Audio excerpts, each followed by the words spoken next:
So welcome back to another video today. Today I wanted to talk about the MPX PDW.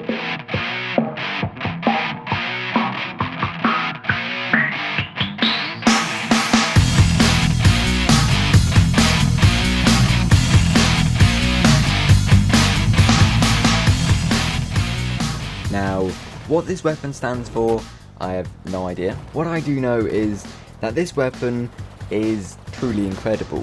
It's in a class of its own because compared to weapons such as the ASVAL, the MP7, the P90, SR2, UMP45, it doesn't compare.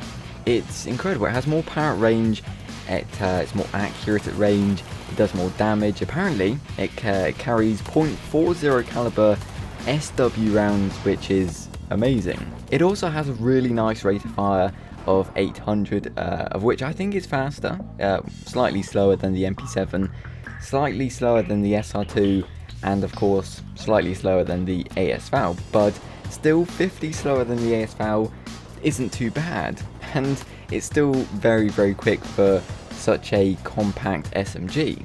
But it also carries 25 rounds in each magazine, which isn't too bad, to be fair, but in maps such as Propaganda, Bluntini Garden, Pearl Market, any Dragon's Teeth maps, it's slightly less than you'd really want because there's so many people just running around everywhere. You really could do with more rounds to put more people down, but 25 isn't too bad. I'm not going to complain with that because the rest of the weapon makes up for it because, as I was saying, power range, weapons such as the MP7, for example.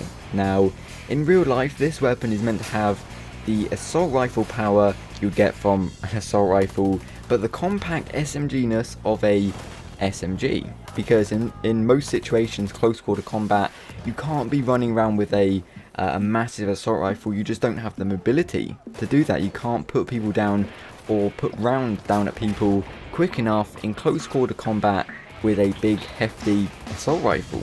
So you really need one of those compact to your chest SMGs, and that's exactly what the MP7 delivers. But whereas most maps in Dragon's Teeth aren't all that massive, I think the power range the MPX delivers is astonishing because most situations and most times when I was using this weapon, I thought I was using an assault rifle because it did so much damage so quickly that I didn't think I was using a PDW, of which I apparently was. But it's really incredible. This weapon is amazing.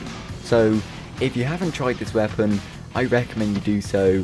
To do so, all you have to do is complete the Not the Weakest Link assignment, which, to be fair, isn't all that difficult. I managed it, anybody can do it, but compared to the other assignments such as the Unica, the Desert Eagle, the CS5, the Riot Shield, the Bulldog is actually very simple, but the MPX is one of the easier assignments, if you will.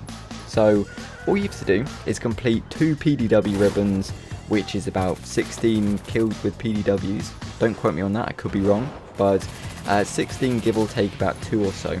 Now, you also have to link 10 points in chain link, which I do believe is, say, if we take the A and B flags for example, you have to link the A to B, you have to actually get the link between those to get a point towards your assignment. So I don't think you can link just the A objective and get a point towards the MPX. I don't think it quite works just like that. But you also have to get squad order followed 10 times, which if you're the squad leader, you point at an objective, your team does whatever it is, defend and attack, you get a point towards the MPX.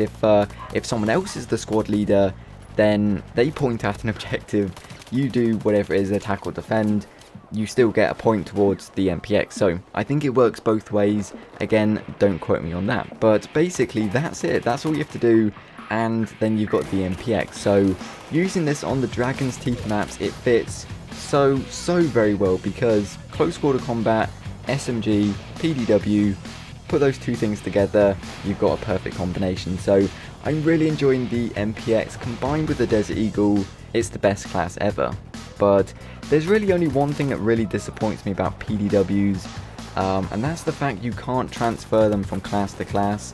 You have to have it solely and only on the engineer class because for some reason, not really sure why, but it doesn't really make a whole lot of sense to me, as most situations I find that calls for an engineer, you need a assault rifle carbine type of weapon, and that's not a PDW, that's a carbine. So why they made the carbines switchable between the assault, support, recon, I will have no idea. Because most situations that have vehicles is Conquest, Rush, Obliteration, those big open type of game modes, and that's really not a situation for a PDW. But with that said, I can't fault this weapon in any way. I love it to bits. So if you've tried this weapon, do feel free to let me know in the comment section below what you think of it. Do you think it's bad? Do you think it's good? Let me know down below. Nonetheless, I do hope you enjoyed this video. Thank you very much for watching, and as always, until next time,